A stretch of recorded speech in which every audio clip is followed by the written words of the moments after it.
Hello everyone and welcome back to the Great Book of Grudges. My name is Nathan and we're back with another Total War Warhammer video. Today I want to have a little discussion regarding Warhammer 3, probably not the most positive video on the channel, but then again I feel like we need to talk about this. It's more concerns that I have, but they might carry some light. So obviously yesterday we got some news that there's not going to be any more news until September for Warhammer 3, where we're told that we'll eventually see Cafe, the Siege rework, loads of other changes, and the remaining Chaos factions. Not only that, but also the pre-order incentive, which is pretty much all but confirmed to be Ogre Kingdoms. That's a lot of stuff to showcase, and we're starting in September. We're expecting this game released some point in 2021. I'm not gonna lie, it sounds a bit weird, especially with how everything's gone so far regarding anything related to Warhammer 3. Let's just have a quick recap. First, we had the announcement, which was quite large, a lot of different speculation, all these different hints being popped around and so on. The hype there was absolutely massive, as, you know, little trickles of information were being thrown about, and it was just pretty cool to theorize of what's to come. Then there was radio silence for a short amount of time, but near enough quickly made way for, of course, the battle reveal,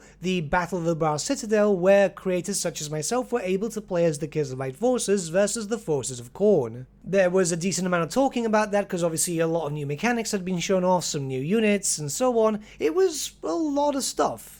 But then, again, radio silence. This time the next silence was a little bit shorter, I believe, as of course then they had to start doing the roster reveals, the trailers, the concept art and so on, which led to 6 weeks, or around 6 weeks, of Kislev and Khorne. Admittedly, 6 weeks dedicated to just 2 factions is a bit much. I feel that all of that could have been done throughout 3 weeks, but we got some news regarding some other stuff, with some confirmation about battles, and of course that we were getting a siege rework and all that other stuff. But shortly after all this was discussed, once again, and yes, I know I'm sounding like a broken record, we went into radio silence for about a month and a bit. And that silence was only broken fairly recently, well, just yesterday at the time of releasing this video, which admittedly we did get a bunch of different information, some concept art regarding, of course, Slaanesh, Tzeentch, Nurgle, some information for Cafe and all that, but then radio silence. We've been told that we're not going to get anything until September. Warhammer 3 is scheduled for 2021, and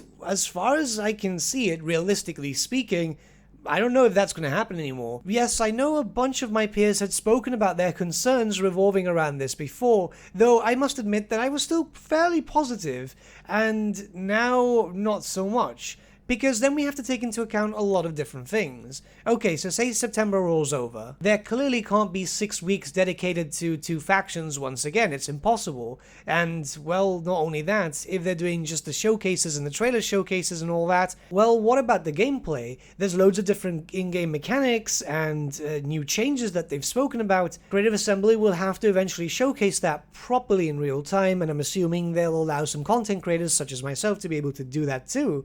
And that's a lot of work. Keep in mind that as far as we are aware, we're expecting what? The Ogre Kingdoms, Cafe, Kislev, Slaanesh, Tzeentch, Nurgle, Khorne, and some mystery 9th Legendary Lord. So that's a lot of stuff to showcase, and we don't know how big the Ogre Kingdoms will be too. Will they all have different mechanics in terms of Legendary Lords and so on? How big is the showcase for, say, the Siege rework? It's not gonna be too well received, I imagine, if it's just a blog post, because the blog post is not really gonna show you that much. So I'm assuming here that unless gameplay starts dropping around September or at the very latest October, we're not going to see a release. We have to also keep in mind that Creative Assembly normally break through Christmas, so the release would have to be either November or, well, very early December. I know some people are expecting it in October, but we have to be realistic here. It's not going to be too possible because, well, yeah, you know, a lot of showcases need to happen, as I said, so I'm assuming November or December. I'm just finding it very super weird because it's like it's cutting itself short. Of course, we have to take into account the pandemic has had Creative Assembly work from home, so maybe it might lead to a delay. I don't know. I'll be very honest about this. I won't be too opposed to a delay if it means moving it to January or February. But before you guys jump into disliking the video and, of course, the rage comments, it's important to note two things. First off, this is pure speculation, and it's just coming from my experience as a Total War content creator. It just feels like it's cutting it a bit fine, and I don't know. Remember that the large majority of us content creators also work as, well, essentially free marketing, and that's a lot of work. It's going to lead to potential burnout, not just for ourselves, but of course Creative Assembly staff too. There's a lot of stuff that needs to be created. However, they could be fairly well enough ahead. I mean, they did say that in September we're going to see Cafe, the Siege rework, and possibly the Ogres too, so that leads me to believe that Creative Assembly might be more ahead than they originally let on, especially with the fact that we've seen some concept art for Slaanesh, Nurgle, and Tzeentch. That means that they're also working quite hard on those too, so they might be very, very close to be able to show them off. I'll be honest with you, from a content creator's perspective, having news every single day would be absolutely fantastic, but also very exhausting. The spread out was good, but not necessarily 6 weeks. All that information could have fit into 2 or 3 weeks at the very most, and that's just my honest opinion. The next point that we do need to discuss is there could very much be a delay. As I said, the COVID issue and all that, these things do happen, and we have to think about it realistically. It's important not to get mad about it, because at least they're opening up more lines of communication. Again, I'm not saying that a delay might happen, or anything of that matter. It's more just me thinking about the worst because, well, I can admit I'm very pessimistic. But if a delay does happen, it could be a good thing. We have to keep in mind we've seen a lot of issues being thrown out recently with games where, you know, Baldur's Gate 3, of course, Cyberpunk and so on, and that's just naming two. There's so many others that were released with a pretty weird to bad state. So if Creative Assembly think, oh well, maybe a delay will do good, hey, at least it's better than that. I would rather a good game get released than something completely horrible. I'm very much aware that I'm ranting, but I don't know, these are just some genuine concerns of mine, and I just wanted to voice them out. Let me know what you guys think in the comments below, and let's start a bit of a discussion. All I really want to say is that my only hope is that this game is good. That's literally all I care about, delay or not. But with that, my friends, we've come to the end of our video. Thank you so much for watching. If you did enjoy the video, might I suggest giving the video a like, or even subscribing to the channel, as it really does help us out.